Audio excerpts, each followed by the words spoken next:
Hi, welcome. Thank you for joining us for this month's Solutions of Change monthly mental health moment. This month, we're talking about depression and the journey back to the light. So, let's talk about what depression is, what causes depression, and some methods and strategies to address depressive symptoms. Let's get started. So, the first question is, what is depression? Now, as human beings, we all experience some type of sadness on our journey. It's a natural human emotion that we feel when something doesn't go our way, with disappointment, with loss, with grief. So it's important for us to remember that it's okay for us to feel sad. However, when we talk about depression, we're talking about persistent feelings of sadness, persistent depressive symptoms. That includes the loss of interest in things that may have previously given us joy. And then also our ability to isolate from our family members and friends and people that we love who we usually connect with. Another sign of depression is our inability to function on a daily basis. And so that means things like getting out of bed or getting in a shower or getting dressed or going to work, things that you would do on a normal daily basis, you have difficulty with them. So when we talk about clinically significant depression, we're talking about something that has impacted our functionality, our ability to be able to do the things that we normally do. Many of us have predictable behaviors, right? And it's just because of the people that we are. Say that you are a person who enjoys being around a lot of people, having conversations, hanging out with friends or family members, and you recognize that over a period of time you have isolated yourself, that you're not engaging with those people that you normally connect with or talk to. That could be a sign of depression. Additionally, when our thoughts seem very dark and sad, that we can't get out of a space where we are connected to the worst possible scenario when it comes to something, or that we focus on the negative thing in all of our interactions and all of our experiences, those can also be signs of depression. And so it's important that, as usual, that we do a self-assessment. We're assessing ourselves to say, is this like me? Is this my normal behavior? And as we start to recognize things that are outside of our normal behavior, which is unique to the individual, then maybe we start asking the question like, what is causing this? Why do I feel like I can't get out of these feelings? And again, sometimes those are signs of depression. Crying, or an inability to sleep, or irritability, or feelings of hopelessness or despair or guilt. All of these things, if they're a consistent part of the way that we think, can be signs that we're dealing with a bout of depression. So what causes depression? Now, there are many things that cause depression, and we can give examples, and I'll give you some examples of things that cause depression, but it's important that we remember that each person is unique. And so something that may cause me to be depressed may not cause you to be depressed. It's important that we go back to that idea of self-exploration and knowing ourselves well so that we can recognize when things in us change. If we start to experience depressive symptoms, maybe they're related to a chemical imbalance in our brain, and that affects the way that our nerves grow and make new connections. And sometimes if it's slow, it can have an onset of those depressive symptoms, things like genetics and learned behavior. So when we think about genetics, we want to make the connections between the experiences of those who are in our family tree and the experiences that we have, because we are connected through genetics. In this, when we have conversations about the mental health and well-being of our family members, it gives us some insight that allows us to recognize symptoms of a mental health concern early on, because we've had an education from those who have come before us that says, yes, this is something that is common in our family, and this is what it looks like, or this is what it's looked like for that person. So if we start to feel that, we have a notion already that says, oh, maybe that's depression. And we're more likely to get help if we can identify what something is. The tricky thing about depression is that sometimes we can be depressed for long periods of time and not recognize that we're actually dealing with depressive symptoms. We may feel like things have just changed. Sometimes we're so disconnected that we don't even recognize the change in ourselves, but we really do see the negative aspects of all the things that are happening around us. When we talk about learned behavior, this is the idea that, say that you are someone who's raised by a parent who experiences persistent depression, and you recognize those behaviors as a part of normalcy because it's what you're used to. And so maybe your parent sleeps long periods of time or doesn't sleep at all, or focuses on the negative in the experiences that everyone is having around them, or has difficulty with crying or irritation. A lot of these depressive symptoms that we see in adults transfer to children as just what they think is normal. And so it's important that we recognize that there's the potential for the depressive symptoms that belong to a caregiver to be able to pass those symptoms on as learned behavior to those who are watching us and learning from us. Stress. Stress is a huge one. We talk a lot about stress and the impact that it has on our ability to function. There's going to be stress as a part of our journey, right? We're going to experience things that cause us to be stressed, whether it's positive stress or negative stress. It's important that we have stress management strategies implemented into our daily functionality. We want to make sure that we're addressing stress as it arises, and we're asking ourselves if there's more that we can do with those feelings. Sometimes stress is just stress, and maybe it's an event or a necessity or something that you have to do that's a requirement of you that's stressful, and you get through it and you look back and you say, I did that. I did a good job at getting through that, even though it was difficult. Sometimes what happens with stress is that it compiles. We pile it on thick. There's one stressful thing happening in our family. There's another stressful thing that's happening with school or work. There's another stressful thing that's happening within us because we're transitioning into, a new job or a new point in our life, a new relationship. And sometimes that stress just becomes a little overwhelming. What depression does, and the connection between stress and depression, is that sometimes we feel the need to, or our brain does, or our heart does, or our emotions feel the need to turn off because the stress has been so difficult for us. So if we're managing that stress, the hope is that we don't get to the place where we're overwhelmed and it causes us to kind of turn off our emotions in a way that says, I have to create a protective barrier between me and all the things that are stressing me. And so we kind of turn off our light a little bit. Other things that can cause can cause depression include personality and temperament.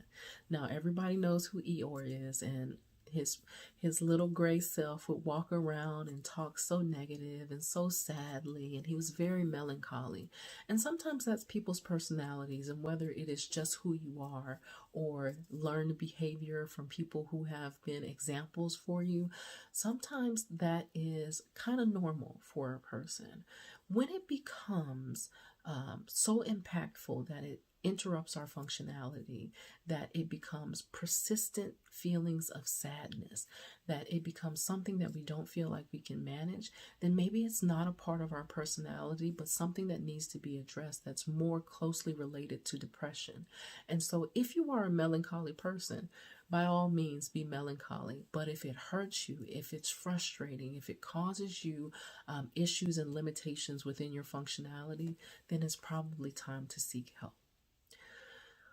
One other thing, or a couple of other things to talk about that are related to depression, include trauma, right? We talk a lot about trauma and the impact that trauma has on us. Trauma can show up as many different things. The trauma is related to who the person is, because something that is traumatic for one person may not be traumatic for another. I like to use the example of loss when it comes to the death of a loved one. There are people who recognize loss as a part of the human experience. And when someone that they care about passes away, they say things like they lived a good life, they enjoyed their family, they've gone on to glory, to a place where they can find peace. And some people have come to terms with the idea that it's just a part of life, and they grieve in a way that is almost joyful. And there are some people who recognize the loss of a loved one as the complete disconnect from that person, someone who may have been supportive to them, have been loving to them, or someone who has left things unresolved. And so maybe there are conversations that we feel like we should have had, or things that we feel like we shouldn't have done or said. And we find ourselves in a place where we can't communicate that anymore. And so in that way, someone who experiences in the way where they feel like it's a part of life, it's a part of their journey, and it's okay, might not find the loss of a loved one as something traumatic.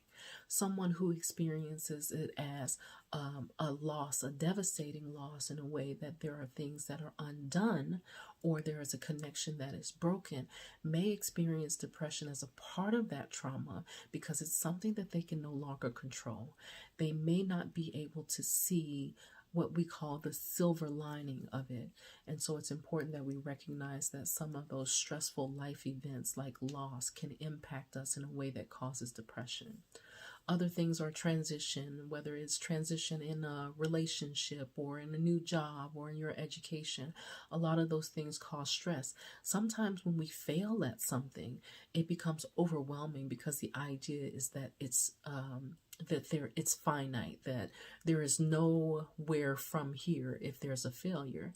When we start to look at failure as a part of our experience, just maybe the end of one chapter and the beginning of another, it becomes easier to manage the idea of failing or not quite meeting the goal that you had set for yourself. And so when we're experiencing some of these stressful life events, it's important that we look for those symptoms that say, this has gone from a part of my journey or a part of my experience to something that has caused me to feel depressed. And if I'm feeling depressed, the next question is, what do I do with that? In the same way that there are many things that cause depression, there's also many ways to treat depression. One of the things that I encourage people to do when they recognize that they're depressed, and even if it's a slight depression, something that feels very short-lived, sometimes it's good to fake it until you make it. And what that means is that we are going through the motions to remind our bodies and our minds about what functional looks like for us. If I know that going to the gym helps me stay positive and helps me stay feeling well, whether it's physically or emotionally, then even if I don't feel like it, faking it until I make it means that I'm going to force myself to do those things that I know have previously helped me and been a part of my positive outlook on life.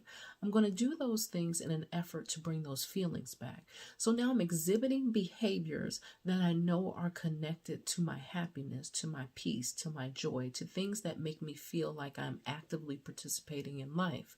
It doesn't mean that that's a quick fix, right? But this is something that we can do for ourselves. Additionally, people who are experiencing depression should always seek help. I talk about help-seeking behaviors in every video because it is such an important part of the way that we manage our mental health concerns. If we find ourselves stuck in our heads with all the negative thoughts and we don't let them out, we don't release them, we don't share them, we don't experience a release of that type of tension and pressure, it becomes unbearable at some point. So it's important that we're looking for assistance, looking for people who can assist us, like therapists or support groups or a psychiatrist or a psychologist, someone who can do an assessment of us and say, based on what you've told me, yes, this is depression. And these are the things that we're going to do to address it. In some cases, addressing depression can use medication. And of course, this is something that is based on the individual's need and what their want is, right? Not everybody feels comfortable taking medication, but there are benefits to it when you are working closely with your doctor to ensure that the dosage is right, that the medication is right, that it's working for you, that the side effects aren't too extreme.